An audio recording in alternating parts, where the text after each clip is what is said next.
2020년 8월 18일입니다. 화요일 아침입니다. 오늘 우리가 함께 묵상할 말씀은 창세기 32장 13절부터 20절까지 말씀입니다.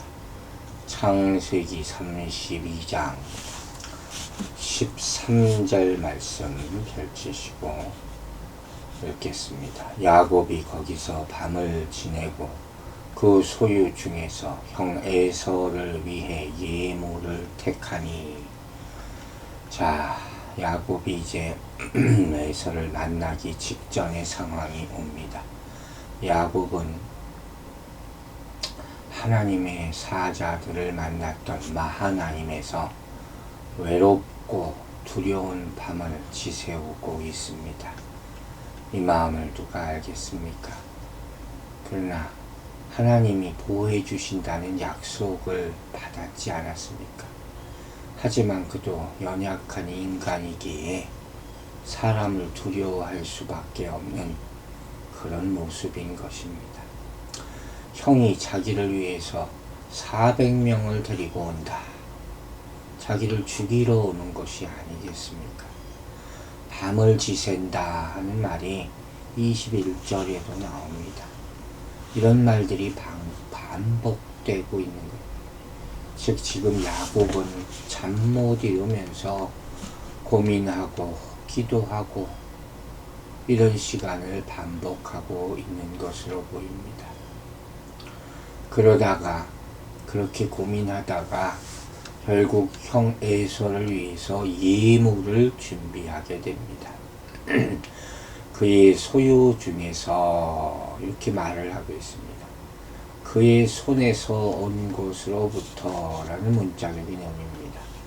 이 밤새 고민하다가 또 자기를 죽이러 오는 형이 다가오고 있는 것을 느끼고 있으면서 그냥 막 되는 대로 다 가축을 예물을 삼을 만한 것을 모은 것으로 그런 상황으로 보일 수밖에 없습니다.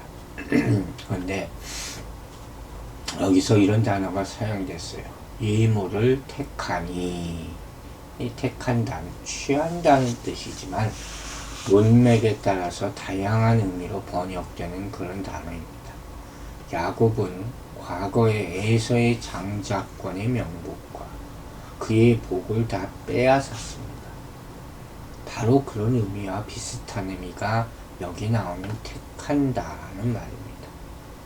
그렇게 빼앗았던 야곱이 이제는 형에게 보낼 예물을 택하고 있다는 아이러니를 보여주는 것입니다. 여기서 이 예물은 뭐겠습니까? 선물이죠. 또 희생 제물이라는 뜻도 가지고 있습니다. 하나님께 드릴 때는 희생 제물이 되겠죠. 그러나 사람에게 주는 것이기 때문에 조공의 의미, 갖다 바치는 거니까 그런 의미로 보여지는 것입니다. 그리고 야곱이 보낸 이 예물은 선물이라고 하기에는 지나치게 많죠. 그러니까 조공에 가깝다 하는 것입니다. 즉 이 모습은 야곱이 에서를 얼마나 두려워했는지 그리고 그의 마음을 풀기 위해서 얼마나 고심했는지 보여주고 있는 것입니다. 여러분, 이 같은 야곱을 통해서 하나님을 신뢰하지 못하는 연약한 우리들의 모습을 보게 되지 않습니까? 그는 하나님의 보호하심도 알고 간절히 기도도 합니다. 그런 동시에 밤을 지새며 예물을 고르는 참 답답하고 어리석은 모습이죠. 이 예물이 하나님을 위한 것이 아니라 형을 위한 예물이었어요. 즉 예물로 형의 분노를 풀어 자신의 안전을 확보할 수 있다고 생각했다. 이 모습 자체는 그가 하나님의 보호하심을 전적으로 신뢰하지 못했다 하는 반증이 되는 것이에요. 안타까운 모습이고 또는 우리의 연약한 모습이기도 합니다. 14절, 15절입니다. 암염소가 200이요 숫염소가 20이요 암양이 200이요 숫양이 20이요 전나는 낙타 30과 그 새끼요 암소가 40이요 황소가 10이요 암나귀가 20이요 그 새끼 나귀가 10이라. 자, 야곱이 에서를 위해서 정말 많은 예물을 준비한 이유는 뻔하죠. 분노로 가득한 에서의 마음을 좀 누그러뜨려보라. 선물 좋아하는 사람, 싫어하는 사람이 어디 있습니까? 여기서도 이 히브리어 원문을 보면 당신의 눈에서 은혜를 발견하기 위하여, 은혜 받기 위해서, 이런 말이 앞뒤에 나옵니다. 그러니까 이 선물을 줘서 에서의 마음을 누그러뜨리고 또 은혜를 받아서 살아나기 바라는 그런 마음이죠. 그런 마음으로 이렇게 많은 선물을 준비해서 보내는 것이에요. 16절을 보겠습니다. 그것을 각각 때로 나누고 종들의 손에 맡기고 그의 종에게 이르되 나보다 앞서 건너가서 각대로 거리를 두게 하라 하고. 자, 야곱은 에서를 위해서 준비한 선물을 여러 때로 나눕니다. 각 종들에게 맡기고 먼저 보내요. 그래서 일정한 거리를 두고 이렇게 가면서 예물의 양이 많아 보이게 하는 효과를 노리는 것이죠. 동시에 몇 차례 선물을 줌으로써 급한 성격의 소유자인 에서의 격한 감정을 조금 누그러뜨리려는 야곱의 꾀죠. 이때까지 그 꾀를 보이고 있어요. 야곱이 에서를 위해 준비한 짐승은 종류만 8가지나 돼요. 이렇게 많은 종류의 짐승을 보내면서 각각 거리를 두게 했다 것이죠. 야곱이 지금 에서를 위해서 얼마나 많은 신경을 쓰고 있는가. 자기 목숨이, 온 가족의 목숨이 달린 문제 아닙니까?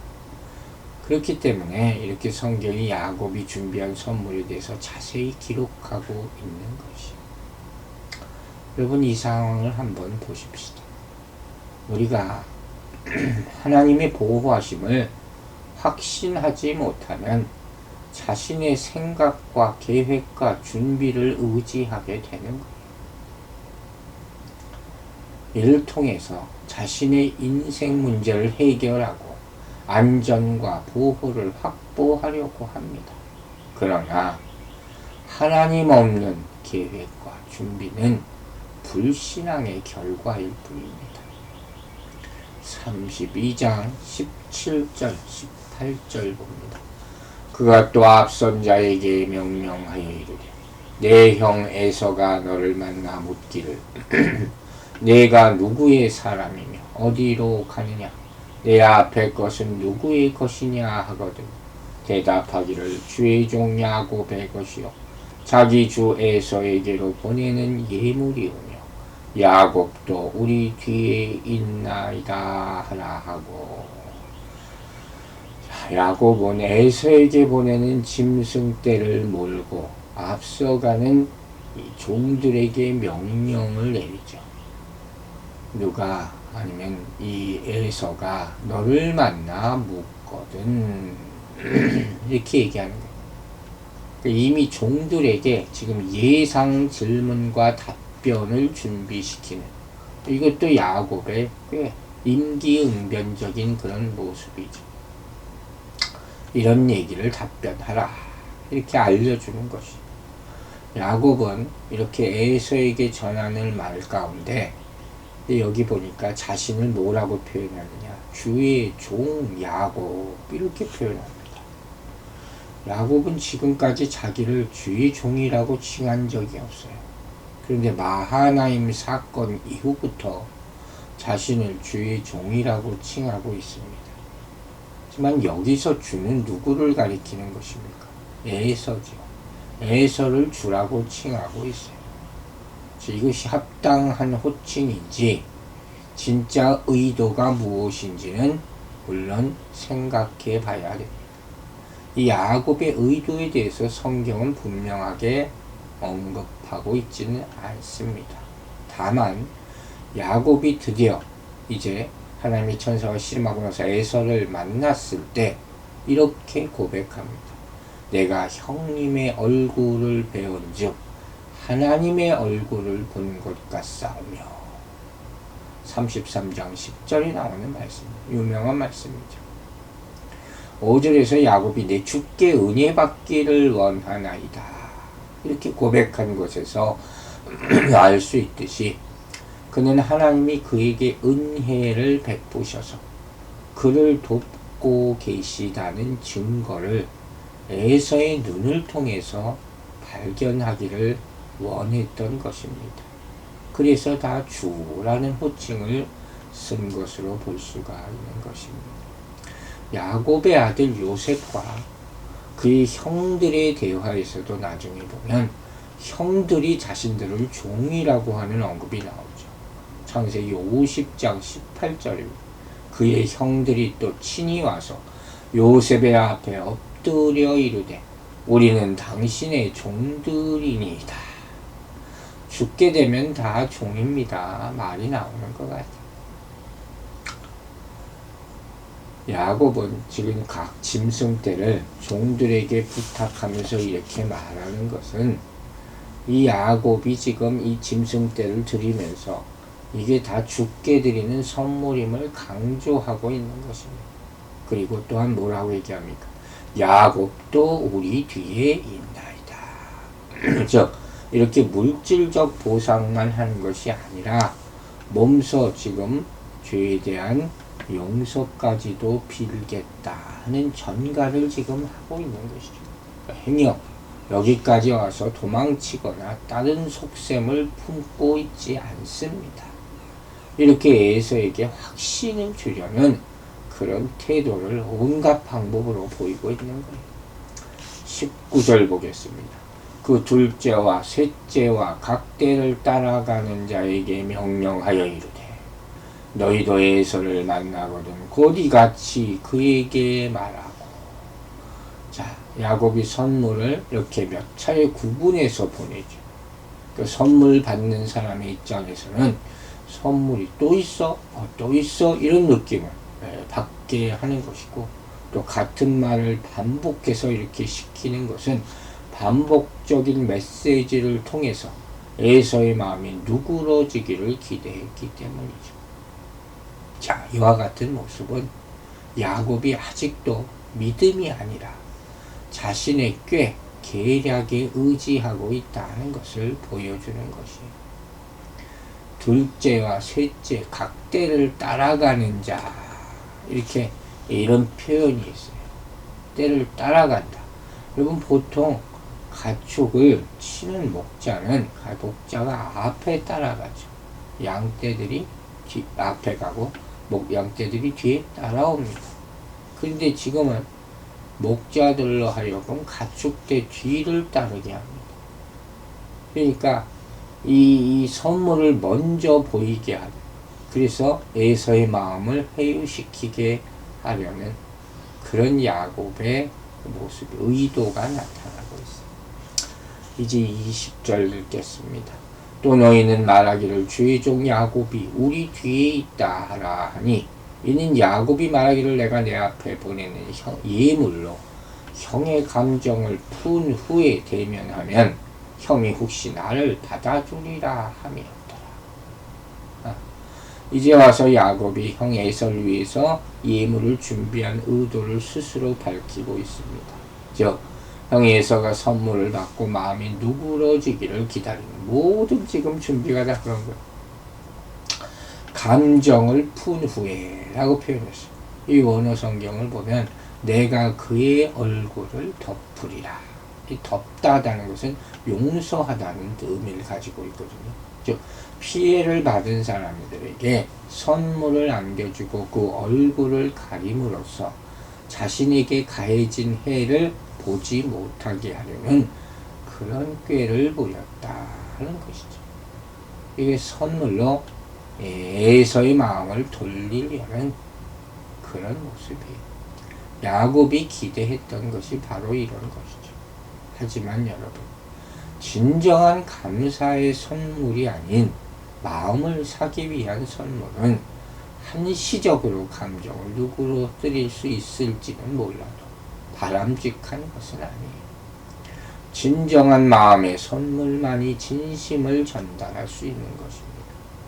그러므로 이제 하나님이 친히 야곱을 만나셔서 그를 진정한 하나님의 사람으로 변화시키는 것이 꼭 필요하다는 것이죠. 그것이 하나님의 천사와 씨름하는 그런 일이 될 것입니다. 사랑하는 여러분, 하나님만이 우리 인생의 든든한 반석이요 피난처요 보호자 되십니다. 내 꾀와 내 생각을 내려놓으시고 사람의 말을 듣고 흔들리지 않는 오로지 하나님과만 동행하는 성도들이 되시기를 주의 이름으로 축원합니다. 기도하겠습니다. 아버지 하나님, 야곱의 모습이 참 부끄럽습니다.